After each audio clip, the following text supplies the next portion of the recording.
Hallo, da sind wir wieder. Und ich habe immer noch keine Ahnung, was wir machen als erstes. Deswegen habe ich jetzt einen Würfel. Einen ganz normalen Sechserwürfel. Bei gerade refusen wir das. Und bei ungerade, also bei 1, 3 und 5 refusen wir. Und bei gerader Zahl accepten wir. Okay, wir refusen. Ich habe eine 1 gewürfelt. Luka had no choice but to refuse Iggy's request. He tightened his grip and reached for the walkie-talkie in his pocket. A wild delight crept onto Mr. Kerr's face. Ich könnte mir vorstellen, dass es gleich sehr schnell zu Ende ist und wir das andere machen müssen. That's a good lad. Now, radio for help. Iggy begged Luka with his eyes one last time. But Luka pressed the button and called out. We need help. Mr. Kerr is in danger. It wasn't long before they were once again surrounded by clipboards. Mr. Kerr sighed with relieved frustration. There you are. You really are a worthless lot, aren't you? Mirror, now. A clipboard dutifully produced an ornate ivory hand mirror, and Mr. Kerr began preening his tousled hair. Ah, that's better. Mr. Van Horn, I applaud your sharp thinking under duress. I'll put in a good word for you with the founder. Take them away. A swarm of hands overpowered Luka. The last thing he saw before a cloth bag was pulled over his head was the defeated look on Iggy's face. The end. Ich habe mir fast gedacht, dass er jetzt Ende ist, aber wir müssen es ja ausprobieren. I think this was one of those times where doing the right thing was the wrong thing. Ja, wir gehen nochmal an die gleiche Stelle zurück und machen direkt das andere. Aber ich wollte es wenigstens ausprobieren. Choice but to accept Iggy's request. With a quiet blink, Luka watched a teardrop sail down into the howling void. As his fingers slowly gave up, he met eyes with Iggy. Gut.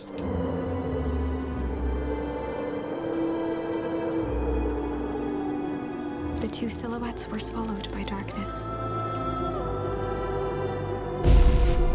Lol. Hauptsache das Feuerwerk.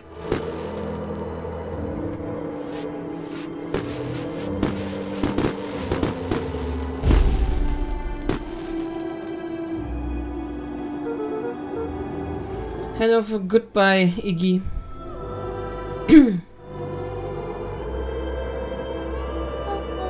Luka, you should really step back. What? Quickly. Oh, wow. Curious. Ah, but of course. Those fireworks of Iggy must have been just the right amount of energy. We should get out of here before perennial harvest arrives. Not until you tell me what just happened. Your friend's sacrifice just saved this town. For a little while anyway. How? Tempus liquamine is a peculiar substance. It can change the relationship between matter and time itself. But doing so requires unfathomably energy. In a closed system, that energy can only come from its surroundings.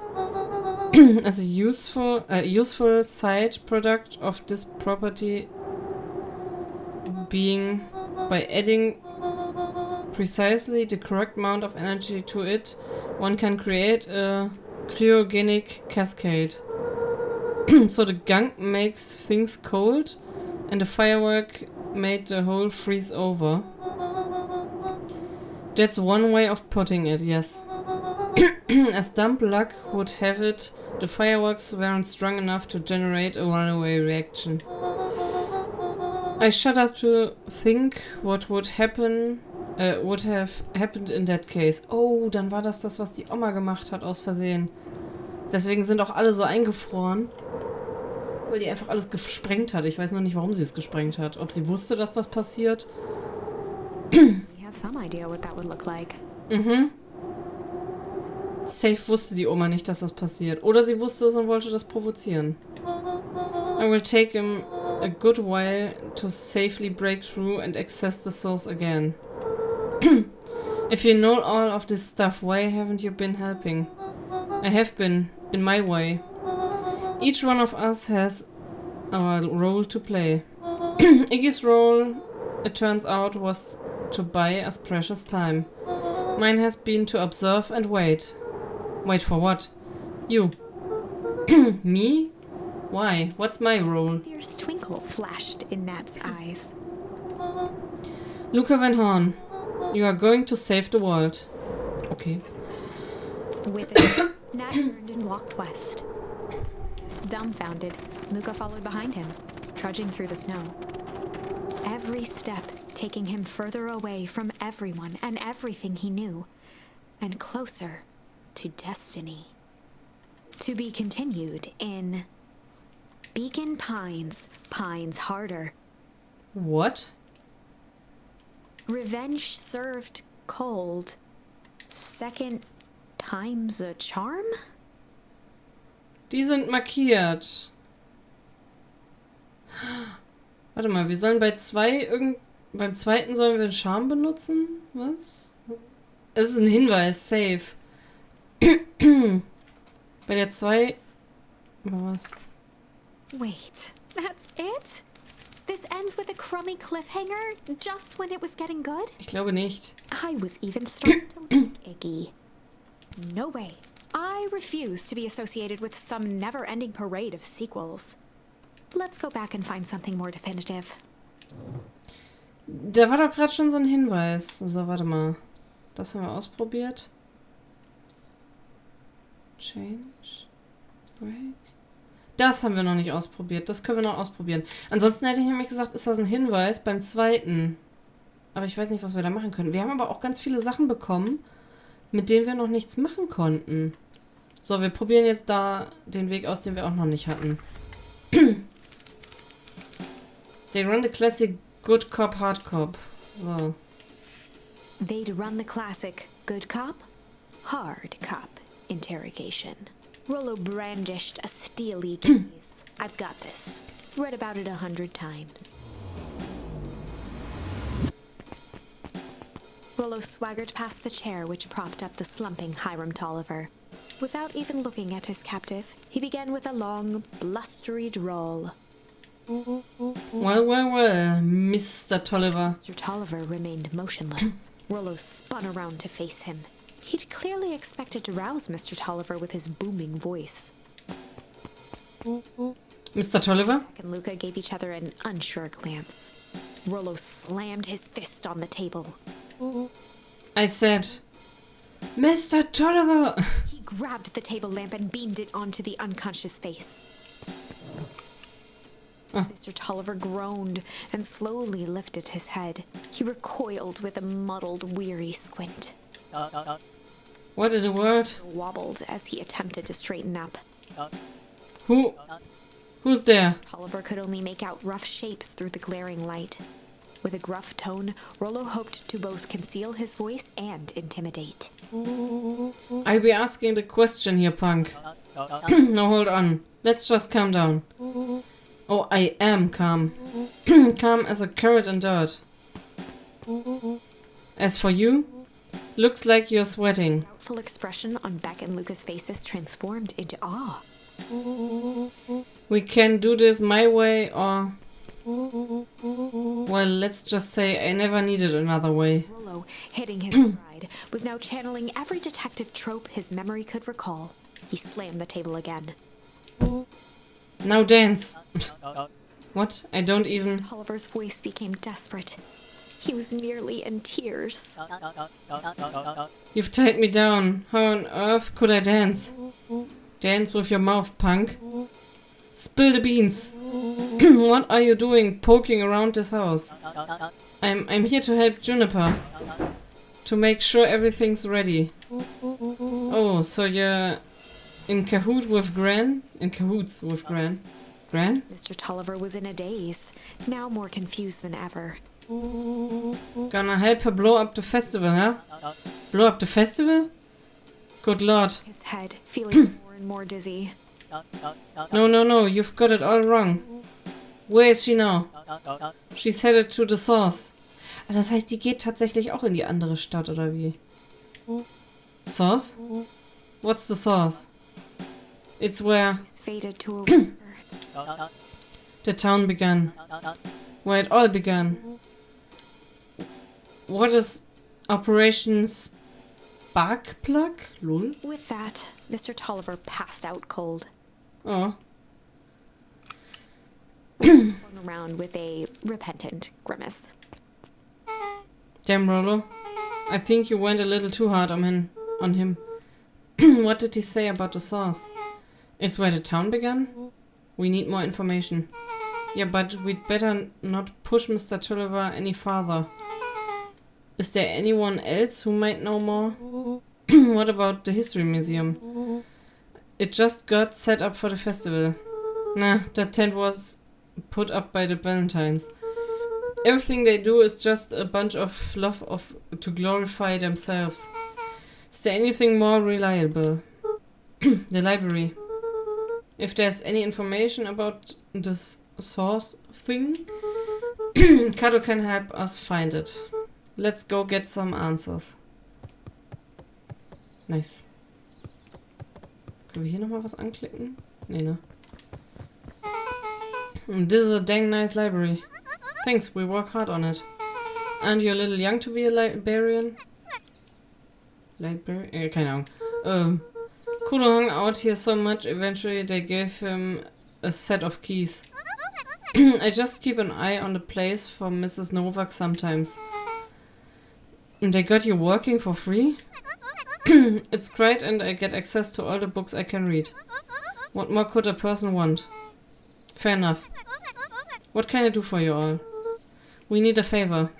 I already told you and Rollo I can't put any higher on the wait list for the next atomic. And if you're here with more candy, I have you to know I can't be bought. Call it a personal code of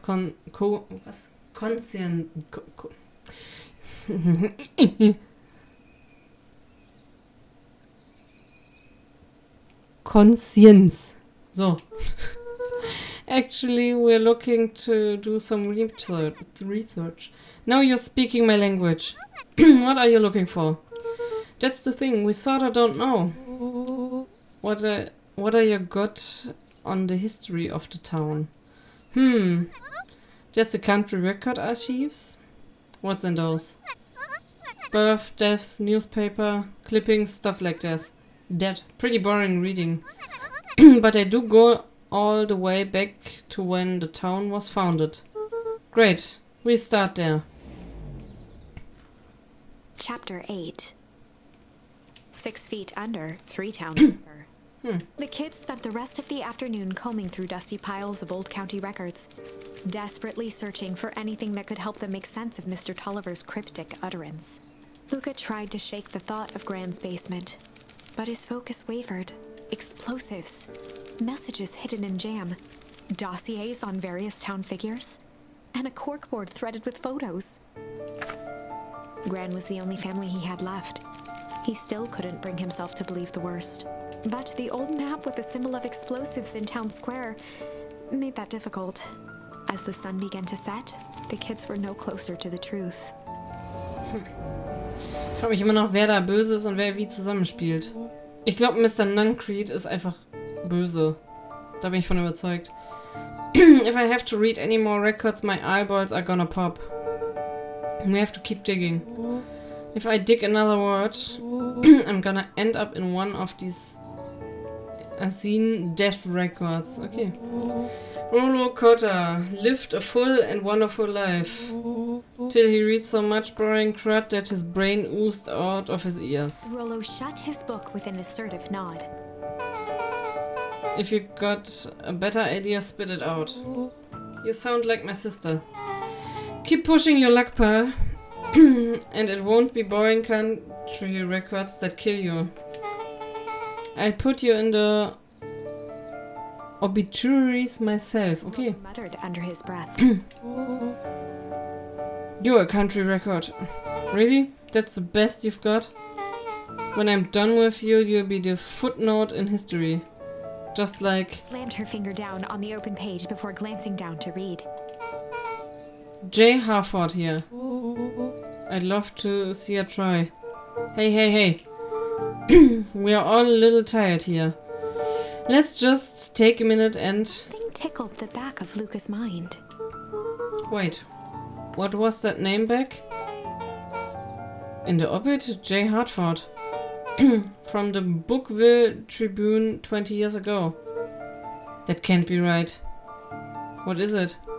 J. Hartford. That's my grand's name. Juniper Hartford. Naja. Maybe there were 2 J. Hartfords. Mrs. Hartford is survived by her young daughter E. Hartford. My mom's name is Eleanor. Okay, this is creepy. If your gran is 6 feet under 3 towns over, then who am I living with? Question hung in the air. Safe die Mutter, die aus irgendeinem Grund in diesen Gu gefallen ist und alt wurde dadurch. Oder die Mutter wurde die Oma wurde eingefroren und aufbewahrt. Alright, gang, I got a close up for the night. Rubbed her eyes. How late is it? Almost 10. Oh crap, Pa's gonna kill me. I gotta go. Yeah, my parents will be worried sick. Okay, let's meet up as early as we can at the festival tomorrow. What are you gonna do about the unconscious man in your basement? I think of something.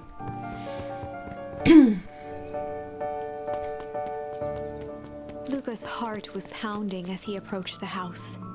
If he was lucky, Gran, or whoever it was, hadn't gotten back yet. And of course, there was Mr. Tolliver tied up and unconscious in the basement. Dealing with him would be the first order of business. Luca shook out his arms to calm his nerves before entering. Ich würde einfach reinkommen, in den Keller gehen und fragen, jo, was ist denn hier passiert? Warum sind Sie hier? Komm, ich helfe Ihnen. Was denn? Ich wusste gar nicht, dass es einen Keller gibt. Kommen Sie mit, ich helfe Ihnen.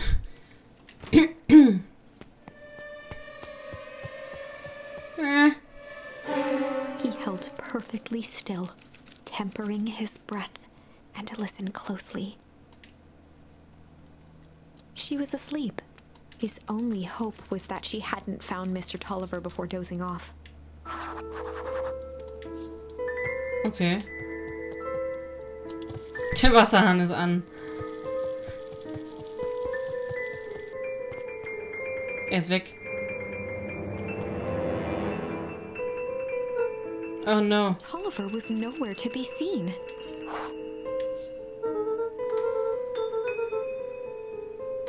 Maybe he woke up, escaped from his bindings, and left without a trace. Maybe Gran knew everything. What do I do? Luca's hungry stomach groaned. Not realizing it, he'd gone the entire day without eating. Okay, I can figure this out. Just need a little brain food. Luca rushed over to the pile of jam jars, unscrewed one, and shoveled a handful into his mouth. I'm afraid your jam delivery will be delayed. Flipped the lid to read the label. Mr. Nuncreed, Okay, now I can think. So if Gran knows we're tied up, Mr. Tolliver, I'm screwed. If she doesn't know, then I need to play it cool. I guess the only option is to go to bed and act as if nothing is wrong. Gran will think Mr. Tolliver finished what he was sent to do and left when he was done. Go to sleep. Ich weiß nicht, wie gut das ist, dass wir jetzt von dem Mr. Nuncreed die Marmelade gesnackt haben. Sie ist weg. Gran? Okay, stick to the plan. Go to bed and play it cool. As Luca climbed the final stair, the emotion of the day dragged heavily on him. With each consecutive step, his legs weakened. Das ist die Marmelade. Stride began to falter. He tried to grab for the railing to steady himself. Something was wrong. Come on, legs. Just a few more steps. Oh, und bam. Luca groaned and tried to move. His limbs might as well have been bolted to the ground. Through numb lips, he mumbled just before falling asleep. Und auch hier machen wir wieder einen Cut, was danach passiert, erfahrt ihr dann auch in der nächsten Folge. Also schaut wieder rein. Danke fürs Zusehen. Lasst gern Like, Abo, Kommentar oder sonstiges da. Und ich bin auf jeden Fall gespannt, wie es weitergeht. Und ihr könnt es auch sein. Also schaut auf jeden Fall rein. Und haut wieder bitte eure Theorien in die Kommentare. Ich möchte die gerne lesen, weil ich bin komplett verwirrt von allem und weiß gar nicht mehr, wie die ganzen Puzzleteile zusammenpassen und wer da jetzt gut, böse ist und was ich davon denken soll. Bis zum nächsten Mal. Tschüss.